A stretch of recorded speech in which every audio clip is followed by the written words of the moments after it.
Olá pessoal, nossa videoaula de hoje é sobre medicação intracanal. Eu inicio esse vídeo lembrando a vocês, que para obturar um dente, que para obturar um sistema de canais radiculares, nós temos que ter alguns requisitos atendidos. E quais são esses requisitos? O preparo químico-mecânico ele deve estar completo, O canal radicular ele deve estar seco e livre de exudatos. Além disso, o nosso paciente, ele não deve estar com nenhuma sintomatologia dolorosa, ausência de odor, advindo aí do canal radicular, e o selamento provisório ele tem que estar íntegro. Então, nem sempre vai ser possível obturar um canal em uma única sessão, tendo em vista esses requisitos. E além disso, vários estudos já têm demonstrado que 40 a 60% das paredes do canal, elas permanecem intocadas mesmo após o preparo biomecânico e usando hipoclorito de sódio. Ou seja, nós precisamos muitas vezes lançar mão de uma medicação intracanal que vai nos ajudar a conseguir alcançar esses requisitos para se obturar um canal radicular. E essa medicação intracanal, ela vai ser então uma coadjuvante, um passo complementar da minha instrumentação e da minha irrigação, E quais são os motivos para a gente usar, para a gente lançar mão dessa medicação intracanal? O primeiro motivo é a gente precisa eliminar, o maior número de bactérias que sobreviveram aí ao preparo químico-mecânico do canal radicular. Além disso, nós precisamos impedir que as bactérias elas se proliferem, E essa medicação intracanal, ela deve atuar como uma barreira físico-química contra a reinfecção desses meus canais entre as sessões de tratamento. Além disso, a medicação intracanal ela visa reduzir a inflamação nos tecidos perirradiculares, neutralizar os produtos tóxicos, que a gente tem aí, principalmente em casos de necrose pulpar e lesão periapical, e controlar o exudato persistente, Então, muitas vezes nós nos deparamos com casos, em que a gente tem ali uma condição de abscesso, uma fístula, nós precisamos controlar esse exudato persistente, inibindo a resposta inflamatória, absorvendo o próprio exudato, pela ação higroscópica que muitas dessas medicações apresentam, além de eliminar a causa, ou seja, eliminando a quantidade de bactérias, automaticamente a gente vai controlar esse exudato persistente. Além disso, solubilizar matéria orgânica, Nem sempre através do preparo biomecânico nós conseguimos alcançar essa solubilização total da matéria orgânica dentro do canal.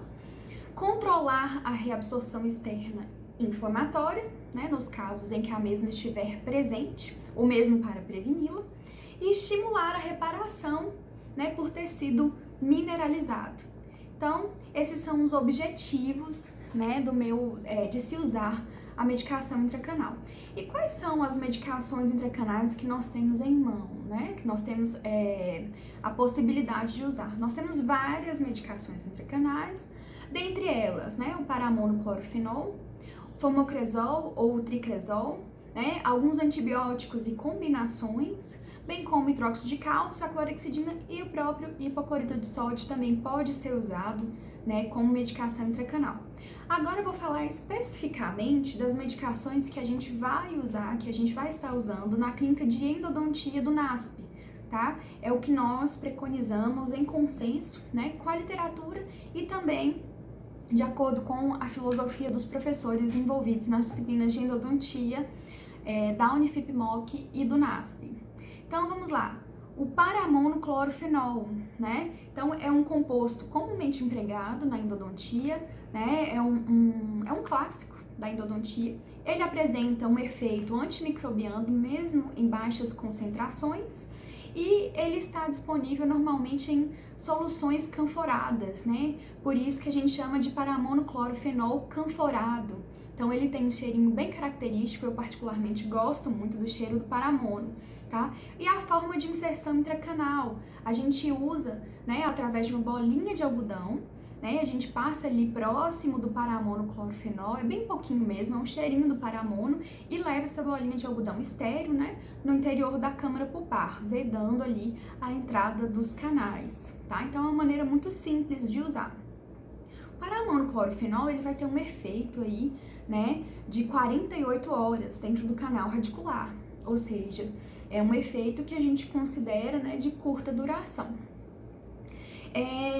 Outra medicação intracanal que a gente vai estar utilizando, né, nas clínicas do NASP é a associação do antibiótico e corticosteroide, que a gente conhece, né, o mais largamente utilizado que a gente recomenda é o otosporin. Então, o otosporin nada mais é do que uma combinação da hidrocortisona com a neomicina, né? É um composto hidrossolúvel, ele é de fácil aplicação, ele preserva a integridade do periápice, então por isso que a gente vai ver que o otosporin ele vai ser indicado principalmente, né, em casos em que eu tenho uma pulpite, porque ele vai, né, preservar a integridade do periápice, e ele tem um grande poder de penetração, tá? A técnica de uso, né, a gente vai secar o canal e a gente vai utilizar também na forma de uma bolinha de algodão. A gente pode encharcar, né, a bolinha de algodão com o otosporin e levar no interior da câmara pulpar.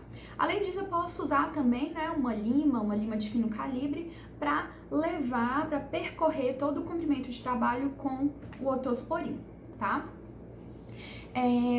Por fim, nós temos o hidróxido de cálcio, né, que vocês já conhecem todas as propriedades desse material, que é utilizado também em outras áreas da odontologia. Esse hidróxido de cálcio, ele sofre, né, dissociação, os íons hidroxila vão inibir as enzimas bacterianas, enquanto os íons cálcio, né, eles vão ativar ali a indução, eles vão induzir a reparação por tecido mineralizado. Então, esse hidróxido de cálcio ele vai apresentar um elevado pH, o que vai inibir o crescimento bacteriano, né? E além de induzir essa mineralização. E as vantagens de uso do hidróxido de cálcio é que, na verdade, ele vai limitar o espaço físico para a multiplicação bacteriana. Então, ele forma uma barreira física, né? Quando eu manipulo ali o hidróxido de cálcio, principalmente na forma de pasta, né? Então, eu tenho ali uma barreira física dentro do canal que vai impedir tanto a reinfecção desse canal quanto a proliferação bacteriana, tá?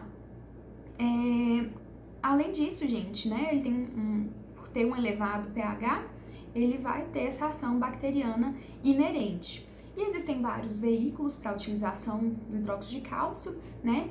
Esses veículos nós vamos selecionar de acordo com o tempo de ação, o tempo que esse paciente ele vai ficar sem retornar ao consultório, né? Nós temos veículos hidrossolúveis, viscosos e aquosos, além dos oleosos, tá? Esse hidróxido de cálcio ele deve permanecer intracanal pelo tempo mínimo de 14 dias, né? O tempo mínimo do efeito do hidróxido de cálcio, e dependendo se eu utilizar, né, um veículo mais oleoso, ele pode ficar até 60 dias, né, sob efeito no canal radicular, tá? Então, gente, nós temos um quadro, eu vou mostrar um quadro para vocês ao fim dessa aula, mostrando a indicação de cada uma dessas medicações, né, na clínica de endodontia, tá? Então, quando eu tenho um caso de pulpite e eu finalizei o meu preparo, eu vou utilizar a pasta de hidróxido de cálcio, tá? E quando eu tenho um caso de pulpite, mas eu não fui capaz de finalizar durante o meu atendimento o preparo biomecânico, eu já vou utilizar o otosporin, que é a associação do antibiótico com o corticoide. E em casos de necrose, qual medicação eu devo usar? Se eu tenho um caso de necropulpectomia em que eu completei o meu preparo, o preparo biomecânico está finalizado, né? Aí eu posso usar o hidróxido de cálcio também. Agora, se eu não finalizei o meu preparo biomecânico e era um caso de necropulpectomia, eu vou utilizar o paramonoclorofenol. E por que isso? Vocês podem perceber que nos casos em que eu completei o meu preparo biomecânico, eu utilizo hidróxido de cálcio, justamente porque o hidróxido de cálcio, ele tem essa propriedade de formar uma barreira física. Então, como eu terminei o meu preparo, eu não quero que esse canal ele seja reinfectado. Por isso, nos casos em que eu finalizei, independente se é pulpite ou necro, né, eu vou estar utilizando o hidróxido de cálcio. Então, eu deixo para vocês, né, um resuminho do uso das medicações na clínica do NASP, Unifip-Moc, e eu espero que vocês tenham gostado aí dessa revisão, né, da medicação intracanal. E não se esqueçam, né, de estudar pelas nossas referências bibliográficas. Até o próximo vídeo.